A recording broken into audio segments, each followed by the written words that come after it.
biarlah Tuhan mendapati di dalam kami tetap setia. Tetap setia. Terima kasih buat segalanya di dalam hidup kami Bapa. Saat ini kami mau terus belajar untuk taat, menghidupkan setiap janji di dalam firman-Mu. Sebab janji di dalam firman-Mu itu yang menghidupkan kami. Menghidupkan pengharapan kami hanya di dalam-Mu Tuhan. Terima kasih, Engkau yang berkuasa atas seluruh hidup kami Tuhan. Terpujilah nama-Mu. Haleluya. Setiap janji-Mu Tuhan ku simpan dalam lubuk hatiku. Kami hidupkan janji-Mu. Lewati setiap masalah, tiap tetes air mata dalam hidupku. Bapa setia. Janji-Mu menopang hidupku, kasih-Mu menuntun langkahku dalam setiap waktu. Penolongku yang aku percaya. Naikkan terima kasih.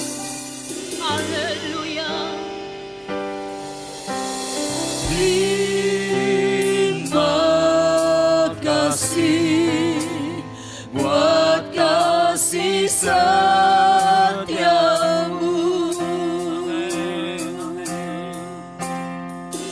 Penyertaan-Mu sempurna, janji-Mu tak pernah terlambat menolongku. Haleluya. Terima kasih Tuhan. Ada penyertaan kehadiran-Mu. Ada penyertaan kehadiran-Mu di sini Tuhan. Haleluya. Terima kasih Bapa. Terima kasih Tuhan Yesus. Terima kasih ya Roh Kudus. Haleluya. Haleluya. Setiap janji-Mu Tuhan ku simpan dalam lubuk hatiku. Terima kasih. Lewati setiap masalah, tiap tetes air mata dalam hidupku. Janji-Mu menopang hidupku, kasih-Mu menuntun langkahku dalam setiap waktu. Penolongku yang aku percaya. Haleluya. Terima kasih. Terima kasih buat kasih setiamu. Mari berterima kasih kepada Tuhan Yesus. Penyertaan-Mu sempurna, janji-Mu tak pernah terlambat menolongku.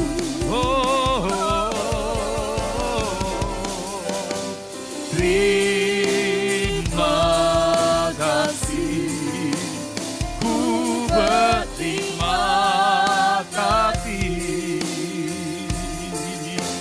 buat kasih setiamu di dalam hidupku. Haleluya.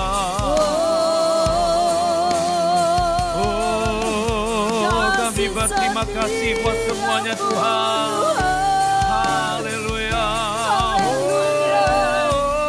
Terima kasih Tuhan. Terima kasih. Terima kasih Tuhan. Haleluya.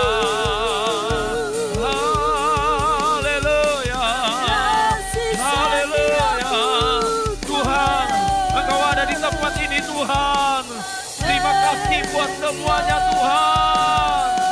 Oh haleluya, haleluya, haleluya. Lama sangka lama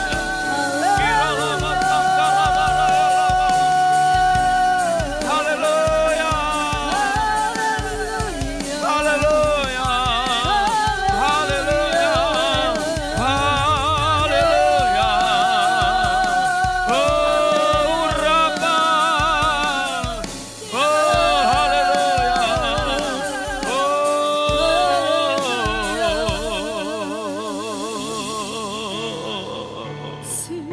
Yesusku,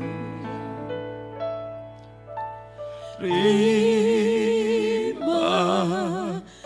kasih buat kasih setiamu. Amin. Penyertaanmu sempurna, janjimu tak pernah terlambat menolongku.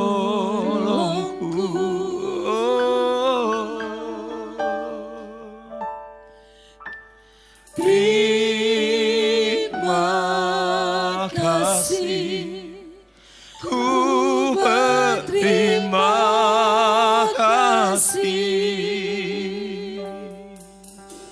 buat kasih setiamu di dalam hidupku.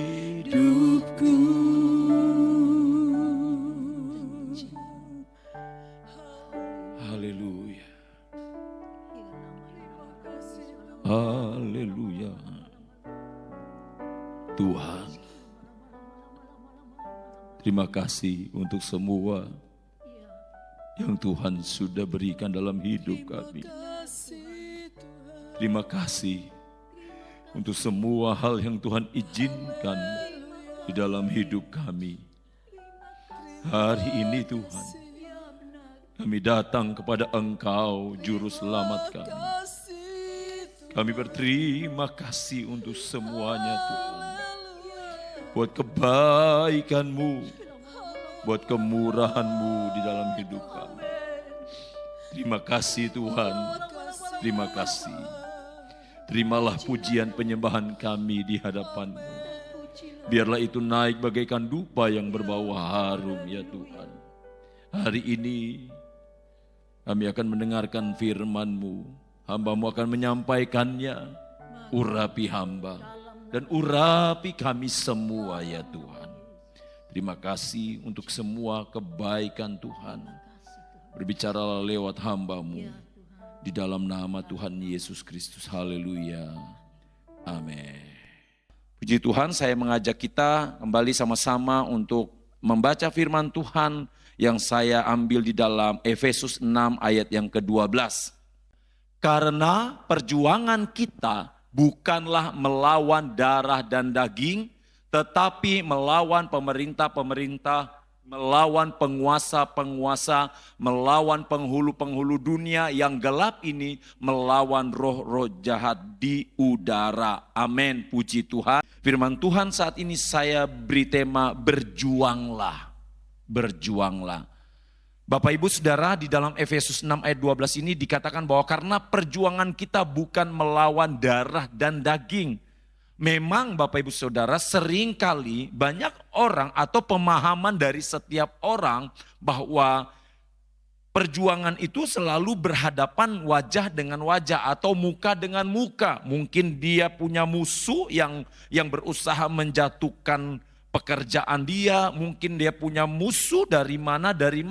Tetapi seyogyanya di dalam Efesus 6 ayat 12 ini memberitahukan kepada saya dan saudara bahwa ternyata bukan yang terlihat oleh mata. Tetapi perjuangan yang dimaksud oleh firman Tuhan ini adalah sesuatu yang sifatnya roh, yang tidak kasat oleh mata. Nah Bapak Ibu Saudara, sekali lagi kita perhatikan dalam Efesus 6 ini, firman Tuhan katakan bahwa perjuangan kita perjuangan saya dan saudara ditekankan di bagian ayat yang terakhir bahwa kita melawan roh-roh jahat di dunia ini. Roh-roh jahat di udara yang ingin apa? Yang ingin menggagalkan hubungan saya dan hubungan saudara dengan Tuhan. Berjuang, saudara, berjuang di sini dalam pengertiannya adalah satu upaya, satu sikap, satu perbuatan yang sungguh-sungguh, di mana di dalamnya melibatkan ketaatan, di mana di dalamnya melibatkan ketekunan, di mana di dalamnya ada satu upaya untuk apa? Untuk mempertahankan kebenaran. Nah, itu yang namanya berjuang. Coba kita lihat bersama-sama dalam 1 Timotius 6 ayat yang ke-12. Bertandinglah dalam pertandingan iman yang benar dan rebutlah hidup yang kekal. Untuk itulah engkau telah dipanggil dan telah engkau ikrarkan ikrar yang benar di depan banyak saksi. Perhatikan firman Tuhan ini di dalam 1 Timotius 6 ayat 12 dikatakan bertandinglah. Bertandinglah, dengan kata lain berjuanglah, berperanglah dalam pertandingan iman. Ternyata Bapak Ibu Saudara, dalam firman Tuhan ini memberitahukan kepada saya dan juga saudara bahwa hidup kita ini bukan sekedar hidup tanpa arah tujuan. Hidup kita ini setiap hari bukan sekedar hidup hanya biasa-biasa saja. Tetapi ternyata di dalamnya ada perlombaan iman. Di dalamnya ada perjuangan iman yang harus kita pertahankan, yang harus kita rebut, yang harus kita kerjakan. Ayat 12 dikatakan bertandinglah dalam pertandingan iman yang benar. Kalau saudara lihat dalam pertandingan-pertandingan, ya, selalu ada aturan-aturan. Supaya apa? Supaya atlet itu ketika mereka bertanding tidak melakukan hal-hal yang curang. Tetapi mereka bertanding dengan cara yang benar. Kalau pelari, sebelum tembakan tanda waktu untuk lari dibunyikan, dan ketika sang pelari itu sudah mengambil start atau mencuri start, pada akhirnya sang pelari itu akan didiskualifikasi. Atau mungkin para atlet yang menggunakan doping, mereka akan diapa saudara? Akan didiskualifikasi. Karena apa? Menyalahi aturan. Firman Tuhan katakan, memberitahukan kepada saya dan juga saudara, ketika kita berjuang, yuk kita berjuang dengan cara yang benar. Yuk kita melakukan iman kita di hadapan Tuhan dengan cara yang benar. Firman Tuhan katakan rebutlah itu, raihlah itu. Apa yang Tuhan sudah berikan, apa yang Tuhan sudah siapkan, firman Tuhan katakan dapatlah itu dengan cara yang benar. Ya. Mengapa Bapak Ibu Saudara kita harus berjuang di dalam iman kita? Perintah Alkitab bahwa saya dan saudara harus berjuang dalam iman. Nah, mengapa Alkitab memerintahkan hal itu? Mengapa Alkitab memberitahukan kepada saya dan saudara bahwa kita harus berjuang dalam iman kita? Kita perhatikan yang pertama dalam Efesus 6 ayat yang ke-10. Akhirnya hendaklah kamu kuat di dalam Tuhan, di dalam kekuatan kuat kuasanya. Efesus 6 ayat yang ke-10. Sekali lagi, akhirnya hendaklah kamu kuat di dalam Tuhan, di dalam kekuatan kuasanya. Dan firman Tuhan memberitahukan kepada saya dan saudara bahwa saya dan saudara harus berjuang dalam iman agar kita tetap kuat menghadapi perjuangan iman. Intinya kita tetap kuat, tidak menjadi lemah, tidak kehilangan harapan di hadapan Tuhan. Tetap kuat, tidak mudah loh Bapak Ibu Saudara untuk tetap kuat. Ketika Tuhan izinkan saudara mengalami situasi yang tidak baik dalam hidup saudara. Ketika Tuhan izinkan ada hal-hal yang tidak baik datang menghimpit kehidupan saudara. Tidak mudah untuk tetap kuat, tidak mudah untuk tetap berdiri tegar. Ada sebuah lagu yang berkata begini, ku kan berdiri di tengah badai, dengan kekuatan yang kau berikan, ku kan berdiri Walau di tengah badai, saudara, gak mudah saudara. Saudara tahu sendiri kan, apalagi yang namanya badai gurun. Tetapi firman Tuhan katakan, saya dan saudara suka atau tidak suka, mau atau tidak mau, untuk tetap hidup di dalam Tuhan, kita harus berjuang dalam iman kita, supaya apa? Kita tetap kuat dalam menghadapi perjuangan iman. Tidak mudah untuk melewati hal ini Bapak Ibu Saudara. Ini bukan perkara yang mudah. Saya tidak tahu apa yang Tuhan izinkan di dalam hidup saudara. Saya tidak mengerti saudara saat ini sedang mengalami masalah apa. Saya tidak tahu saudara sedang mengalami tekanan apa dalam hidup saudara. Apakah tekanan di dalam keluarga? Apakah tekanan karena orang-orang di sekitar saudara yang saudara percaya mengkhianati saudara? Apakah tekanan di dalam pekerjaan? Apakah tekanan karena suami, karena istri, karena anak? Saya nggak tahu tekanan apa yang datang dalam hidup saudara. Tetapi Bapak Ibu Saudara, firman Tuhan katakan semua itu harus diperjuangkan. Tidak mungkin bisa bertahan kalau tidak diperjuangkan. Yang artinya apa? Semuanya itu harus dilakukan dengan sekuat tenaga. Dan sekuat tenaga ini bukan berarti saudara kuat. Kuat secara tubuh, tidak Bapak Ibu Saudara. Sekuat tenaga yang dimaksud oleh firman Tuhan adalah bagaimana Bapak Ibu Saudara hidup di dalam kebenaran firman Tuhan. Saudara kontak dengan Tuhan. Itu yang namanya sekuat tenaga. Sebab kalau tidak Bapak Ibu Saudara, kita akan sulit untuk menghadapi tekanan dalam perjuangan iman kita. Banyak orang yang akhirnya kecewa dengan Tuhan. Banyak orang yang akhirnya meninggalkan Tuhan. Karena apa saudara? Karena tidak kuat menghadapi tekanan. Saudara, saya mau katakan kepada saudara, dari peristiwa yang lalu beberapa kali ya, mungkin ada saudara yang lahir di tahun 65. Ketika peristiwa G30 SPKI, ya kan? Setelah itu lanjut lagi kalau nggak salah tahun 48 ya peristiwa Madiun. Setelah itu Bapak Ibu Saudara, bagi generasi berikutnya diperhadapkan dengan berbagai macam krisis. Masuk krisis moneter tahun 98, di mana banyak orang yang bunuh diri, banyak para investor-investor yang stres, yang akhirnya mohon maaf saya katakan gila karena tidak mampu menghadapi tekanan yang luar biasa saat itu. Terulang kembali 10 tahun kemudian di tahun 2008 walaupun tidak terlalu mencolok secara kasat mata. Dan setelah itu COVID-19 muncul, tiba-tiba menghentikan segala aktivitas yang ada di dalam kehidupan manusia, roda perekonomian terhenti sementara.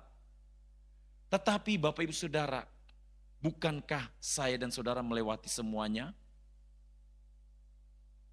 Tuhan sudah memimpin sejauh ini. Apakah kita masih meragukan penyertaan Tuhan? Saudara, hidup adalah perjuangan, tidak mudah. Tetapi mari saya mengajak kita sebagai orang yang punya Tuhan. Orang yang tidak punya Yesus, Bapak Ibu Saudara, di dalam dirinya akan kesulitan menghadapi tekanan yang datang bertubi-tubi di dalam hidupnya.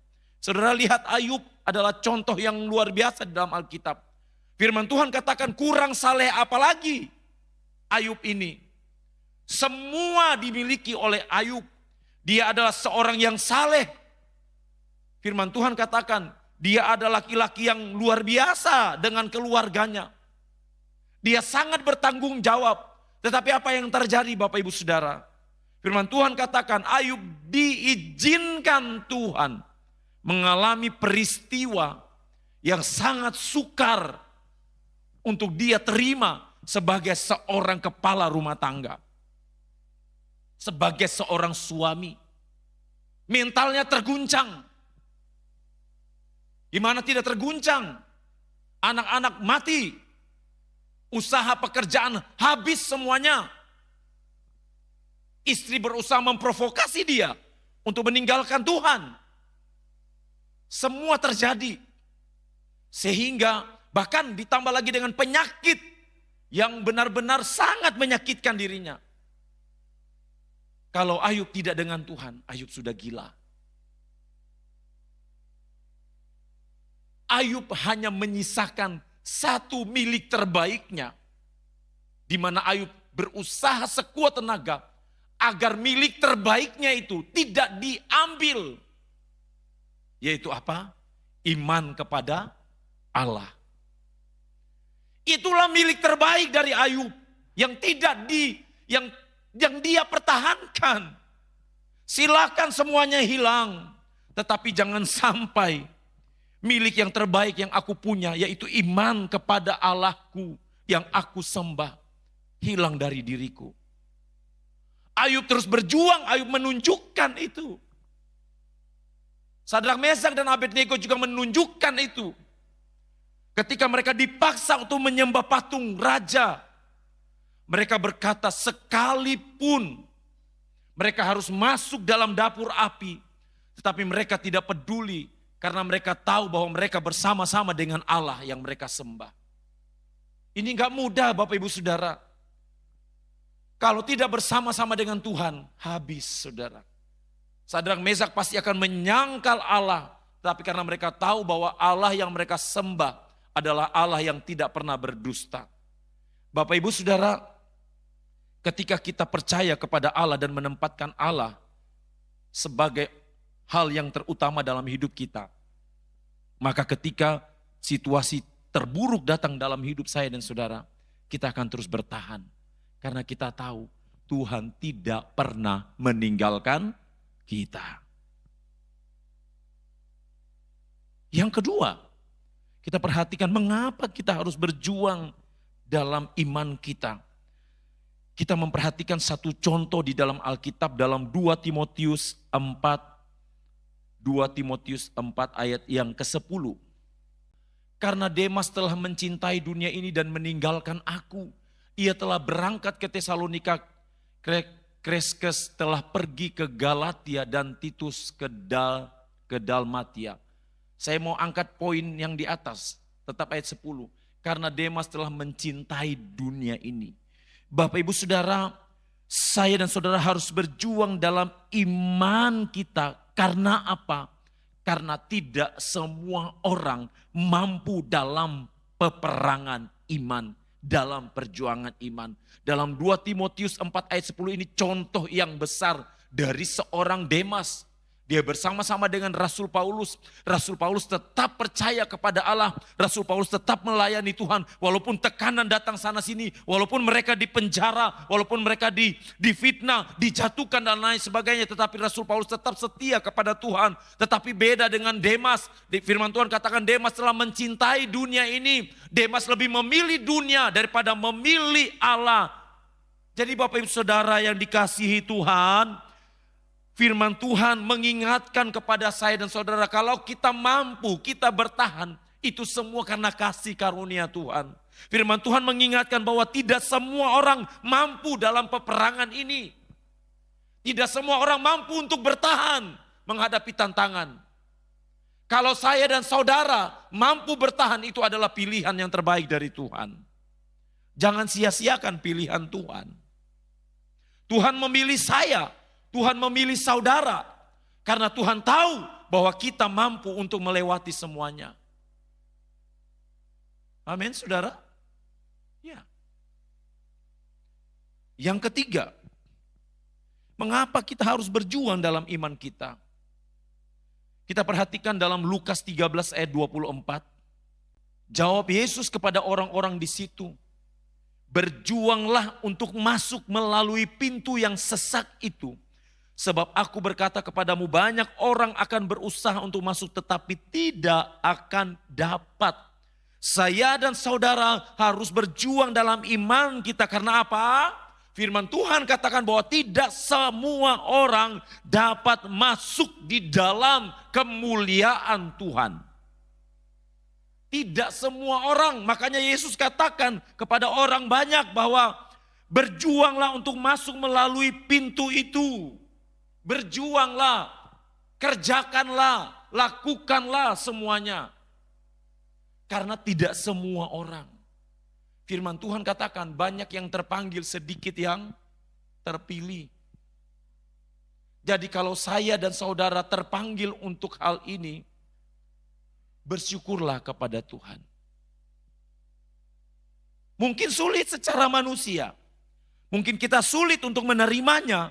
Tetapi Bapak, Ibu, Saudara, kita adalah pilihan Tuhan. Dan ketika Tuhan memilih, itu berarti Tuhan memberikan kekuatan kepada kita. Ketika Tuhan memilih berarti Tuhan memampukan saya dan juga memampukan saudara untuk dapat melewati semua yang ada di dalam kehidupan kita. Bapak, Ibu, Saudara yang kasih di dalam Tuhan Yesus Kristus, kita perjuangkan iman kita. Mengapa, saudara? Kita harus perjuangkan iman kita. Bagaimana kita memperjuangkan iman kita? Karena apa? Karena keselamatan ini adalah hal yang Tuhan berikan secara cuma-cuma lewat pengorbanannya di kayu salib untuk kita ada di dalam kekekalan. Jadi biarlah ini menjadi prioritas kita. Biarlah ini menjadi perhatian kita, Bapak, Ibu, Saudara. Dalam 1 Timotius 6 ayat 12, 1 Timotius 6 ayat yang ke-12 tadi kita sudah baca. Dalam terjemahan bahasa Inggris dikatakan begini, saudara. Berjuanglah dalam peperangan iman. Berjuanglah dalam peperangan iman.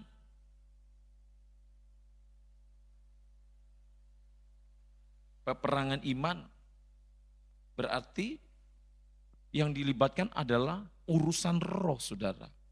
Bukan urusan jasmani. Tetapi mau atau tidak mau, suka atau tidak suka, kita harus tahu, kita harus menyadari bahwa urusan roh kita selalu bersentuhan dengan urusan daging. Hal-hal yang daging akan selalu berusaha mempengaruhi hal-hal yang roh yang ada di dalam diri kita. Banyak orang kehilangan damai sejahtera. Banyak orang kehilangan sukacita ketika hal-hal daging menghancurkan kehidupannya. Nah ini, saudara, firman Tuhan gak mau seperti ini. Firman Tuhan mau kita tetap berjuang. Apa dampaknya? Apa pengaruhnya? Apa akibatnya? Kalau saya dan saudara tidak berjuang dalam hidup ini. Yang pertama, kita melihat contoh dalam Yohanes 5 ayat 1 sampai ayat yang ke-7. Sesudah itu ada hari raya orang Yahudi dan Yesus berangkat ke Yerusalem.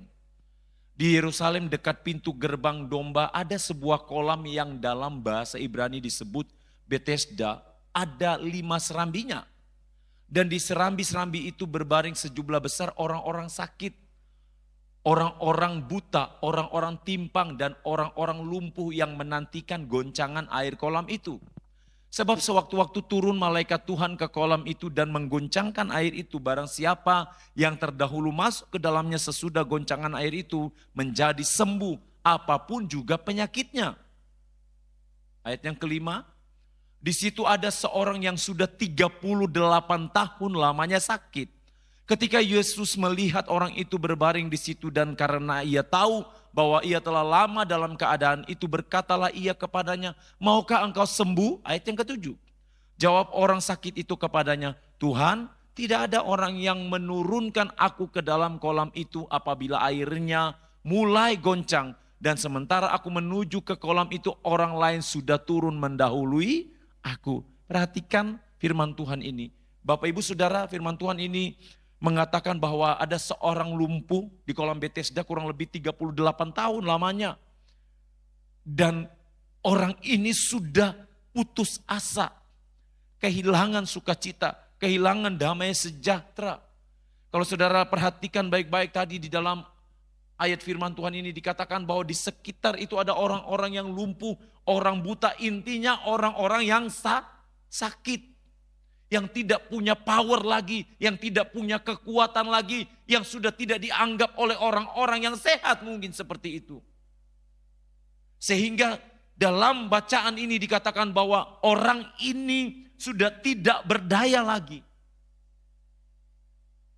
Bapak Ibu Saudara, yang mau saya katakan bahwa ketika kita tidak berjuang dalam hidup ini, yang pertama bahwa dalam ayat ini kita akan kehilangan sukacita dan damai sejahtera. Itu pasti. Orang yang lumpuh 38 tahun ini sudah putus pengharapan, sudah kehilangan pengharapan.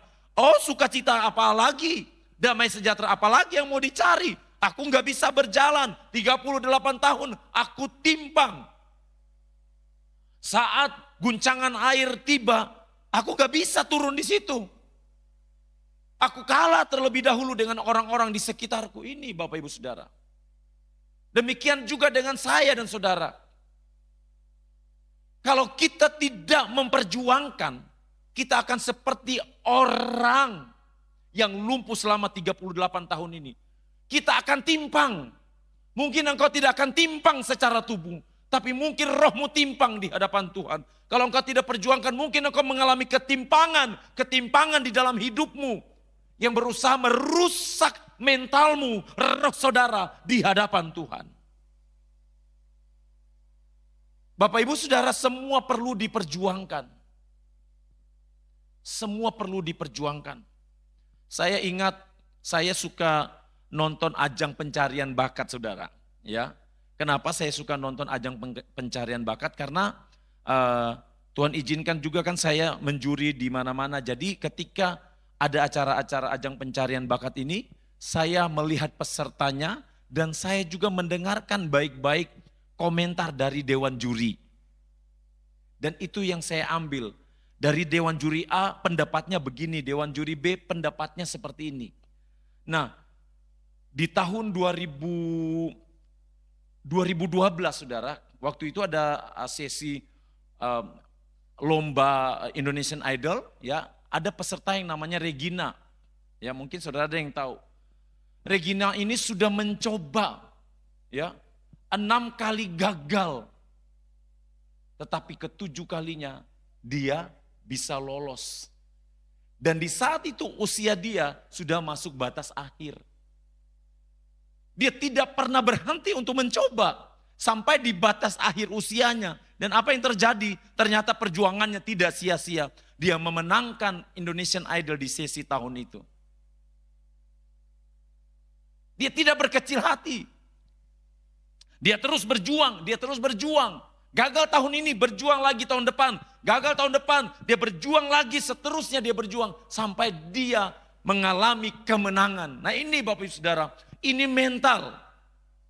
Ini mental yang berbicara. Dia punya mental yang kuat. Karena dia tahu bahwa segala sesuatu yang diperjuangkan dengan sungguh-sungguh pasti akan membuahkan hasil. Saudara, apapun yang kita perjuangkan di dalam Tuhan, sekali lagi, apapun yang saudara dan saya perjuangkan di dalam Tuhan dengan sungguh-sungguh pasti akan membuahkan hasil dan kita akan menuai dengan bersorak-sorai. Itu pasti, saudara. Tetapi kalau kita menjadi lemah, kita akan kehilangan semuanya itu. Mungkin durasi yang Tuhan berikan untuk memproses kita 10 tahun. Mungkin. Tapi karena kita coba tahun pertama gagal, tahun kedua gagal, ketiga, keempat, kelima, keenam, bahkan ke-9. Pada akhirnya kita berhenti. Padahal kurang satu lagi. Tuhan menggenapi semuanya. Saudara, kita tidak pernah tahu kan kapan Tuhan menggenapi janji-janjinya dalam hidup kita. Yang ada adalah Tuhan mau saya dan saudara tetap setia mengiring dia. Tetap berjuang di dalam iman, itu yang Tuhan mau. Makanya firman Tuhan selalu katakan berjaga-jagalah, berdoalah. Karena Tuhan tahu bahwa kalau kita tidak berjaga-jaga, kalau kita sudah tahu semuanya, saya mau sederhanakan bahasanya, kita kurang iman. Kita kurang iman. Mari Bapak Ibu Saudara yang kekasih di dalam Tuhan Yesus Kristus, kita pelihara ini. Jangan sampai kita kehilangan sukacita dan damai sejahtera hanya karena kita tidak berjuang di dalam hidup kita. Yohanes 14 ayat 27. Damai sejahtera ku tinggalkan bagimu. Damai sejahtera ku berikan kepadamu. Dan apa yang kuberikan tidak seperti yang diberikan oleh dunia kepadamu. Janganlah gelisah dan gentar hatimu. Ingat Bapak Ibu Saudara, firman Tuhan katakan bahwa damai sejahtera Allah diberikan kepada saya dan juga saudara. Damai sejahtera yang diberikan Yesus tidak seperti yang diberikan oleh dunia. Kalau dunia memberikan damai sejahtera itu sifatnya sementara. Saudara, berbicara tentang damai sejahtera, ya, saya jadi ingat beberapa waktu yang lalu ada seorang bapak, ya, yang sempat viral. Dia sering membantu, ya, dia sering membantu orang-orang yang kesusahan di lingkungan sekitarnya. Dia bantu, selalu dia bantu, tetapi sampai di titik di mana pada saat itu dia tidak lagi memberikan bantuannya. Saudara tahu apa yang terjadi? Orang-orang di sekitarnya itu membuang sampah di rumahnya, membuang kotoran di rumahnya karena mereka menganggap bahwa si orang tersebut ini berkewajiban untuk terus membantu. Nah ini saudara ya, ini saudara. Kadang-kadang banyak orang yang, ini jangan sampai kita punya mental seperti seperti orang ini. Jangan sampai mental kita seperti ini saudara sebagai anak Tuhan. Orang membantu kita bukan berarti kewajiban orang itu untuk membantu kita saudara. Bukan. Bapak Ibu Saudara, jangan pernah menjadikan hal-hal jasmani di dalam hidup kita sebagai sumber damai sejahtera kita. Sebab kalau kita menjadikan hal-hal jasmani itu sebagai sumber damai sejahtera kita, kita akan kecewa. Firman Tuhan jelas di dalam Yohanes 14 ayat 27 bahwa Tuhan berikan damai sejahtera. Dia berikan kepada saya, dia berikan kepada saudara. Supaya apa? Hati kita ini tidak gelisah, hati kita ini tidak gentar. Ini yang firman Tuhan katakan. Kita tidak kehilangan sukacita dan damai sejahtera. Yang kedua, dampak bila kita tidak berjuang di dalam hidup kita, kita perhatikan dalam Galatia 6 ayat yang ke-9. Janganlah kita jemu-jemu berbuat baik. Karena apabila sudah datang waktunya, kita akan menuai jika kita tidak menjadi lemah. Yang saya mau ambil Bapak Ibu Saudara, dalam firman Tuhan ini bahwa ketika kita tidak berjuang dalam hidup ini, kita akan menjadi lemah. Firman Tuhan menginginkan saya dan saudara untuk tidak menjadi lemah. Kita jangan jemu-jemu berbuat baik. Berbuat baik ini bukan berarti hanya kita, oh saya berikan kamu ini uang, saya tolong kamu ini, saya melakukan bukan Bapak Ibu Saudara. Tetapi jangan jemu-jemu berbuat baik ini adalah bagaimana hidup kita dengan Kristus. Kita tidak kecewa ketika Tuhan izinkan datang dalam hidup kita, kita tetap melakukan dengan konsisten yang terbaik di hadapan Tuhan. Ini yang Tuhan mau. Makanya firman Tuhan katakan, janganlah kita jemu-jemu berbuat baik. Bapak Ibu Saudara yang kekasih di dalam Tuhan, orang yang pada akhirnya berhenti untuk berbuat baik, firman Tuhan katakan, dia akan susah menerima hal-hal yang baik. Akan sulit menerima hal-hal yang baik. Sangat jelas firman Tuhan memberi batasan kepada saya dan saudara. Untuk terus-menerus secara konsisten. Memang tidak mudah Bapak Ibu Saudara. Ini sulit. Ketika saudara disakiti, saudara harus mengampuni orang yang menyakiti saudara. Ketika saudara difitnah, saudara harus melepaskan pengampunan. Ini gak mudah Bapak Ibu Saudara. Ini bukan perkara yang mudah. Tetapi batasan firman Tuhan sangat jelas. Jangan berhenti untuk berbuat baik. Ya. Yang berikutnya kita perhatikan. Di dalam 1 Raja-Raja 19 ayat yang keempat, ini sudah saya contohkan juga beberapa waktu yang lalu, seorang nabi yaitu Elia. Tetapi ia sendiri masuk ke padang gurun sehari perjalanan jauhnya lalu duduk di bawah sebuah pohon arar. Kemudian ia ingin mati, katanya, cukuplah itu sekarang ya Tuhan. Ambillah nyawaku sebab aku ini tidak lebih baik daripada nenek moyangku. Elia, Bapak Ibu Saudara yang kasih dalam Tuhan, dia putus asa. Dia tidak mau lagi berjuang dalam hidupnya. Dia putus asa. Dia merasa, Tuhan, untuk apa seperti ini? Bagi Elia,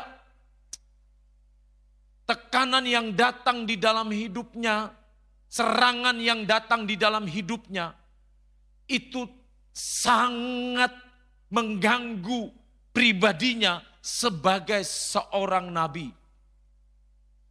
Saudara yang kasih di dalam Tuhan Yesus Kristus, firman Tuhan mau saya dan saudara untuk terus berjuang supaya apa? Kita tidak putus asa. Supaya tidak putus asa. Ketika kita putus asa, maka semua pengharapan yang kita bangun, yang kita pupuk selama ini hilang dan sia-sia. Jangan mudah putus asa, Bapak Ibu Saudara. Ya mungkin saudara berkata, oh enak sekali Bapak Gembala ngomong seperti itu. Oh enak sekali Pak Hermawan ngomong seperti itu. Saudara, bukankah setiap kita ini punya tantangannya masing-masing? Sulit menurut saya, belum tentu sulit menurut saudara. Sudah sering kali saya katakan, iya kan? Mudah buat saya, belum tentu mudah buat saudara. Jadi kita sama-sama Tuhan izinkan. Tetapi Tuhan ingin satu hal bahwa kita tetap berpengharapan kepada Tuhan, tidak putus asa. Hadapi semua dengan tenang di hadapan Tuhan. Supaya apa? Kita tidak kehilangan iman di dalam Kristus. Kita tidak menyangkal Yesus. Petrus, ia kehilangan imannya. Tetapi puji Tuhannya dia mengalami pemulihan yang dari Tuhan. Nah bagaimana saya dan saudara tetap berjuang dalam mempertahankan iman? Apa yang harus kita lakukan? Firman Tuhan katakan kita harus dekat selalu dengan sumber air itu. Tanpa kita dekat, kita tidak akan mungkin mampu berjuang. Harus dekat saudara. Yesaya 49 ayat yang ke-10. Yesaya 49 ayat yang ke-10 dikatakan begini. Mereka tidak menjadi lapar atau haus, angin hangat dan terik matahari tidak akan menimpa mereka. Sebab penyayang mereka akan memimpin mereka dan akan menuntun mereka ke dekat sumber-sumber air. Tuhan yang akan memimpin saya, Tuhan yang akan memimpin saudara. Ketika kita dekat dengan sumber air kehidupan itu. Ketika kita dekat dengan Tuhan. Mazmur 1 ayat 1 sampai ayat yang ketiga.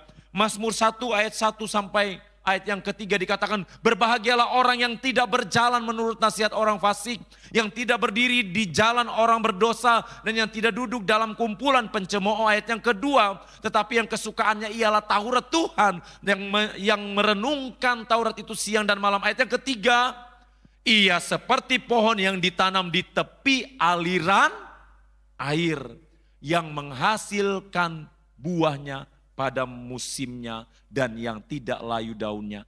Apa saja yang diperbuatnya berhasil. Ini Bapak Ibu Saudara.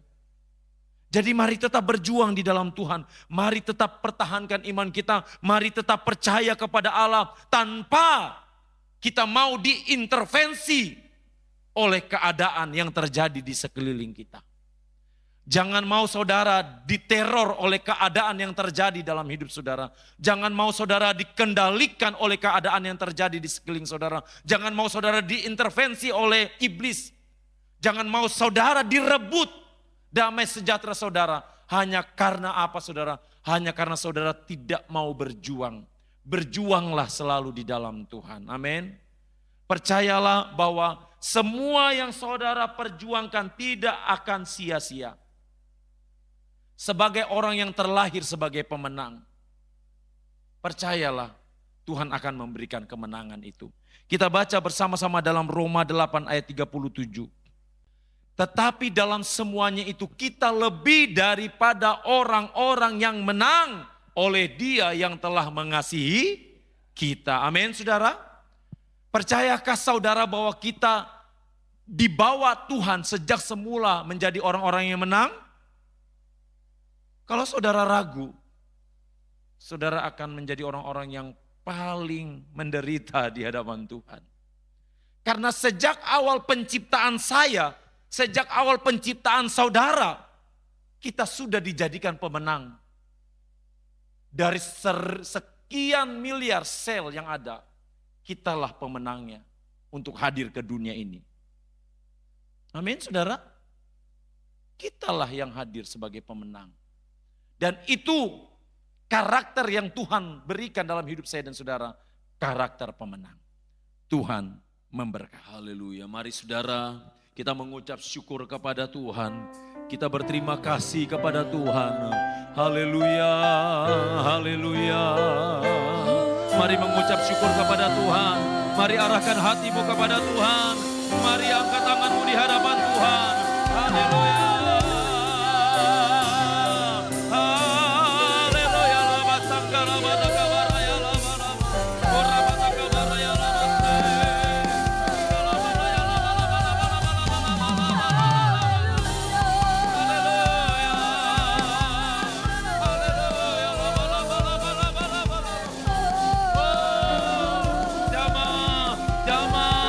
Jamah umatmu Tuhan, jamah setiap tangan-tangan yang terangkat, jamah dalam nama Yesus, terjadi kesembuhan, dalam nama Yesus, terjadi kelimpahan, dalam nama Yesus.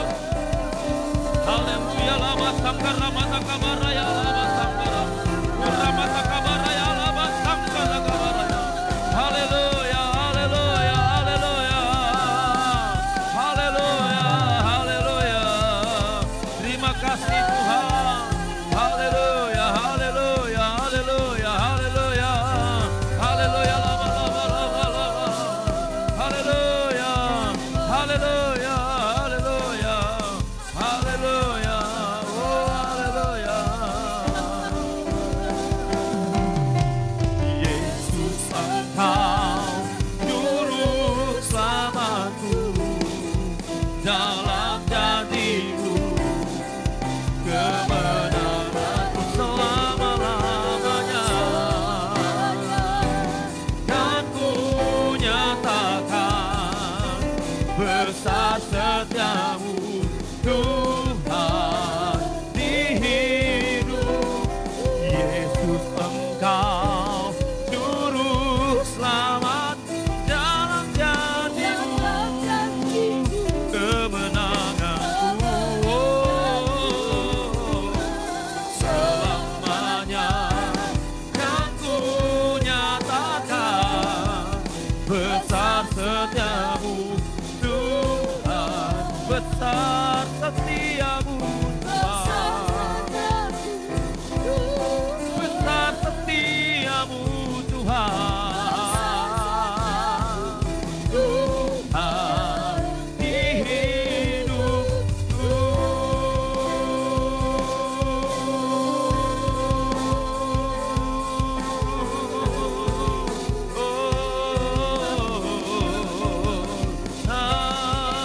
Haleluya, haleluya, haleluya.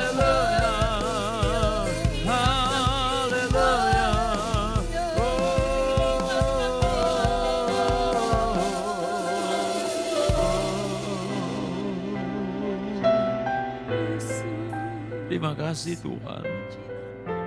Terima kasih untuk kebaikan-Mu dalam hidup kami. Sampai hari ini kami bertahan. Semua karena kebaikan-Mu. Terima kasih karena Tuhan sudah memilih kami. Kami sadar kami tidak mampu secara manusia. Dengan kekuatan kami tidak mampu Tuhan. Tapi kami tahu ada Tuhan. Masih ada Tuhan. Terima kasih untuk semuanya Tuhan. Terima kasih buat campur tangan-Mu.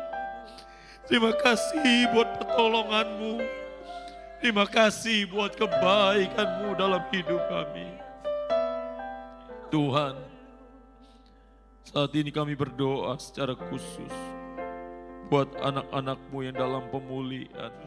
Bahkan anak-anak-Mu yang lain Tuhan, Engkau menjamah yang lemah, Engkau kuatkan, yang susah Engkau hiburkan, semangat yang patah Engkau bangkitkan kembali, damai sejahtera Allah mengalir dalam hidup anak-anak-Mu.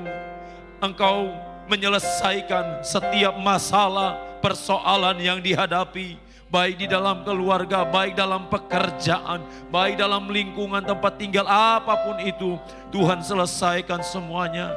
Engkau memberkati pekerjaan anak-anak-Mu, apapun juga yang dikerjakan Engkau buat berhasil. Engkau memberkati rumah tangga anak-anak-Mu, Engkau memberkati tempat tinggal anak-anak-Mu, lingkungan sekitar Engkau memberkati ya Tuhan. Bangsa dan negara kami Engkau berkati, kota kami, kota di mana kami memuji menyembah Engkau, kota di mana umat-umat-Mu bekerja, kota di mana kami berkeluarga, Engkau berkati kota kami ya Tuhan. Terima kasih Tuhan buat kebaikan Tuhan. Ayo berdoa buat orang-orang yang terhilang, Engkau tarik kembali roh mereka ya Tuhan. Yang susah karena bencana alam, peperangan, sakit, penyakit, Engkau datang memberikan penghiburan. Sebentar umat-Mu akan pulang, sertai di perjalanan tibakan dengan selamat. Mari umat Tuhan kita mengangkat tangan kita di hadapan Tuhan.